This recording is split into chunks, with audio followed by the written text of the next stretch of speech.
I want to thank the legislature for the unanimous vote in support of a sales tax sharing formula that I think is good for this entire region. There was a lot of work and a lot of give and take of people coming on both sides. I was in many meetings with both the mayor and the chairman of the legislature. There was give and take on both sides. There's a lot of work. There's reduced revenues. There's more need than ever. There was not going to be an easy solution.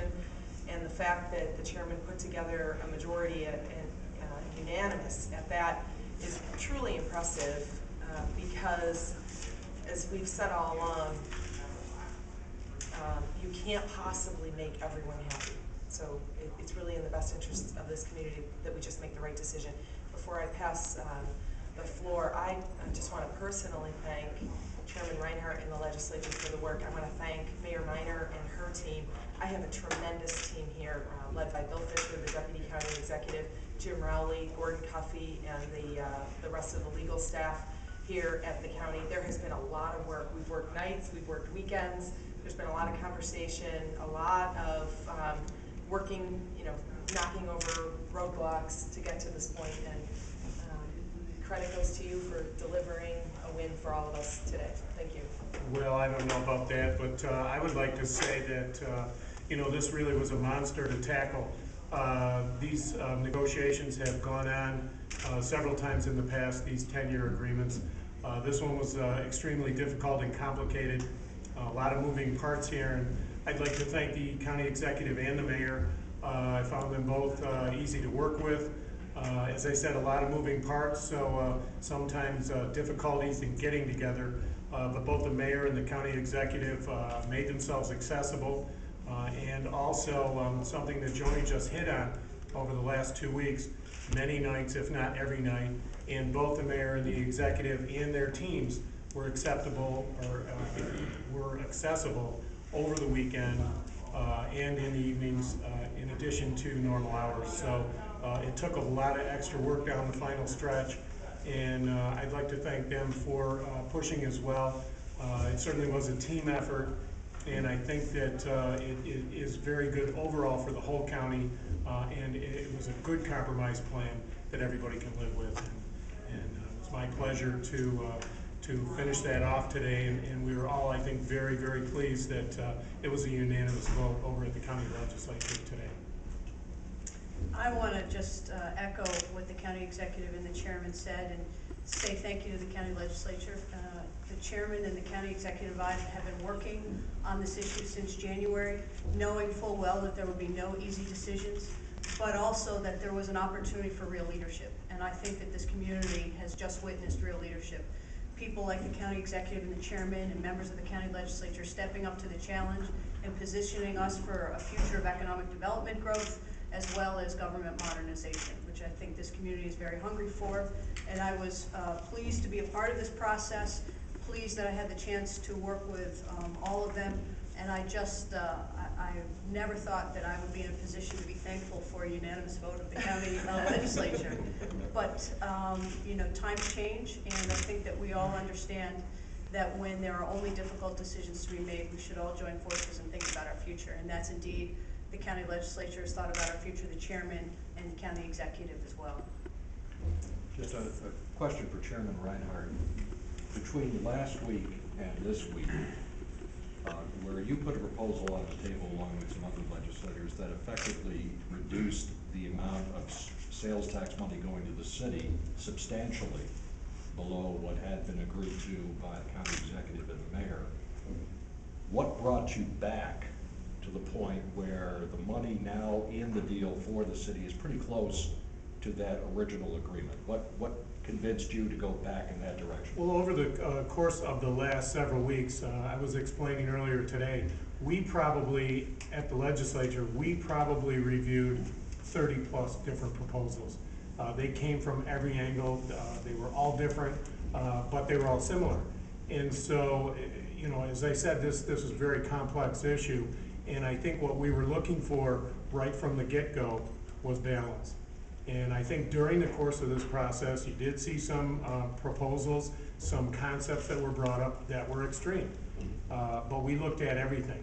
and we dealt with everything, and we got to this result, which I think is all about balance. It's good for the city, it's good for the suburban districts, it's good for the county, and I think we got where we wanted to be. Said to Jim when we first met about this, the sales tax revenue was not going to solve the city's problems. And we were not looking for the sales tax revenue to solve our problems. We are going to have to rethink government. We've been doing that for the 100+ days that I've been in office. We will continue to do that. I dare say that this entire community is going to have to do that. But that is a healthy process that needs to start, rather than simply looking at revenues as a way to prop up government. We should, I think, and we've done that with this proposal, to look at sales tax revenue as a way to position our region for economic development and job growth and smarter government. Mayor, I know your budget is due in just a few days. Could you talk a little bit about, this isn't obviously the worst case scenario, but it is a bit of a cut. It's about a $10 million cut. Yeah, what's going to be the process? Do you know any initial thoughts on what that could mean? Well, it's obviously going to mean $10 million less in revenue and $10 million less in spending that we can do. And so I'll be talking with members of the Common Council tonight and tomorrow about where we can make those changes.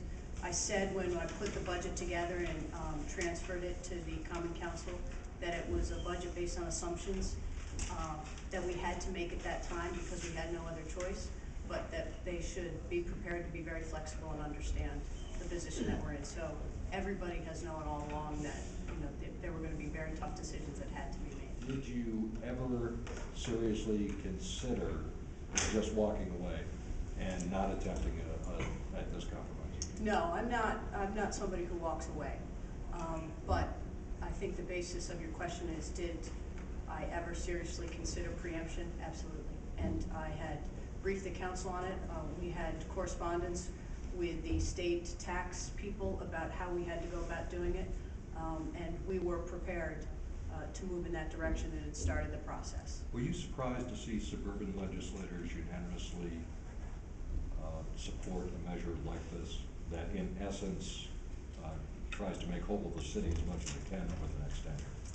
I was surprised, but I always thought it was possible. And during the conversations that I had with the county executive and the conversations that I had with the chairman and members of the legislature, and for that matter, when I was asked publicly about this in the media, I said this is a time for people to stand up and be real leaders. And I thought that the county legislature had that in them. This is a very difficult process, having been through this kind of agonizing process of making tough choices about tax increases and spending and issues like that. I'm very familiar with the process. I had the highest of hopes for the county legislature that they would all indeed end up standing up for the entire region and not small parochial interests. I will tell you, I never in my wildest imagination thought that it would be unanimous. And the fact that it was unanimous is a testament to the Chairman Rhinehart's leadership and the county executive's leadership. I would have taken just one additional. I didn't need a landslide. One more question, I know the chairman has to get back over to the legislature. Oh, right. Can you take us back to when you two started talking about this? It was probably the year 2000. No, you came to the council in 2002. Yeah. I think probably January 3rd, which was the first Monday that I was mayor. And then What happened? Joni and I got together. I ran into Joni and she said, I have by my phone a whole list of things I want to talk to you about. And the longer it is that we don't meet, the longer the list gets. So we met. The chairman and I met shortly thereafter in January, had a lunch at Kitty Hoynes to just talk about, sort of the lay of the land and what I was thinking, what he was thinking, and the process. And I didn't get lunch. No, sorry. The concepts, the way that I approached it with the chairman and with the county executive, I guess the way that we approached it was to first think about our goals and then the rationale for a split based on those goals.